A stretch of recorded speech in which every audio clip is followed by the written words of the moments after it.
بسم اللہ الرحمن الرحیم نحمدہ ونصلی علی رسول الکریم اما بعد۔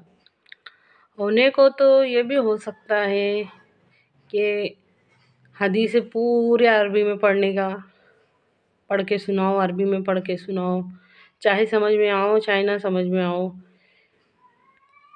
پھر اس کے بعد تھوڑا سا اس کا مطلب بتاؤ۔ اسی طرح قرآن کی آیتیں عربی میں پڑھ کے سناؤ، پڑھ کے سناؤ، یہ بھی ہو سکتا، لیکن مقصد سمجھانا ہے۔ ہماری سوئی ہوئی قوم کو سلانا نہیں ہے، جگانا ہے۔ ہماری بدنصیبی یہ ہے کہ ہم عربی سے نا واقف ہیں، ہم کو عربی سمجھ میں نہیں آتا۔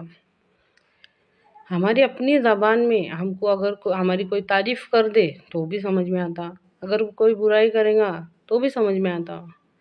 عربی سے نا واقف ہونے کی وجہ سے ہم کو عربی سمجھ میں نہیں آ رہا۔ اس کے واسطے زیادہ سے زیادہ زور سمجھانے والی باتوں کے اوپر ہوتا۔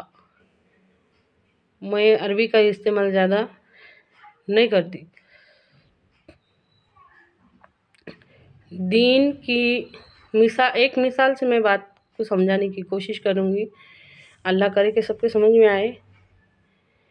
ہمارے بازاروں میں ابھی کیا کیا بکتا، کیا کیا چیزیں، یا تو خواہش کی رہیں گی یا تو ضرورت کی رہیں گی۔ دیکھو، پہننے کی چیز بکیں گی، اوڑھنے کی چیز بکیں گی، اور بازار میں کہ ہر چیز دیکھو، شوشا کی ایک سے ایک دکھاوے کی چیز بکیں گی،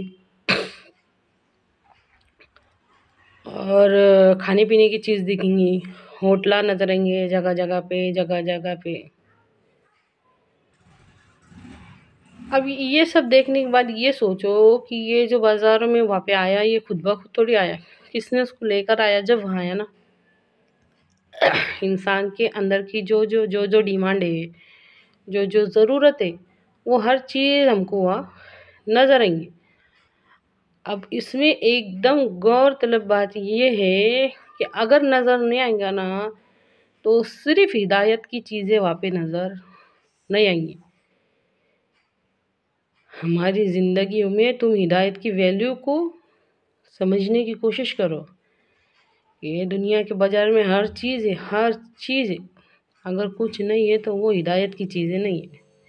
اسی طرح ہمارے گھر میں بھی، گھر کے ایک سامان کو دیکھو کہ ہم نے کیا کیا لائے، بہت چیزیں نظر آئیں گی تم کو، دکھاوے کی، شوشا کی، کھیلنے کی، گیم کی، بچوں کی، ماں باپ کی، جو ان کو ضرورت لگی وہ چیزوں سے گھر بھرے لے ہمارے۔ اگر ان چیزوں میں سب سے کم ایک دم نہیں کے برابر، اور وہ بھی اس کی ویلیو کیا ہے، دیکھو خود غور کر کے دیکھو کہ اگر اس میں سے سب سے کم کوئی چیز ہے تو وہ ہدایت کی، اور پھر اس کی ویلیو کیا ہے وہ بھی دیکھو۔ ہمارے رب کے نزدیک وہ بات اتنی بڑی ہے کہ دن میں سے 48 مرتبہ اہدنا الصراط المستقیم، ہم کو سیدھے راستے پر چلا، اور ہم کو زندگی گزارنے کے واسطے سیدھے راستے کی ضرورت نہیں ہے۔ اگر ضرورت ہوتی نا تو سمجھ میں آ جاتا نا کہ سیدھے راستے کی سمجھ کے واسطے بھی کچھ نہ کچھ ہے۔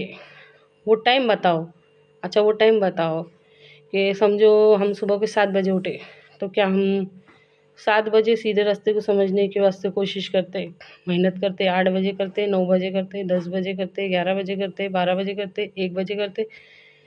وہ ٹائم نظر ہی نہیں گا، کیونکہ ہم کر رہے نہیں کر رہے۔ اللہ کے واسطے یہ معمولی باتیں نہیں ہیں، ان کو سمجھنے کی کوشش کرو۔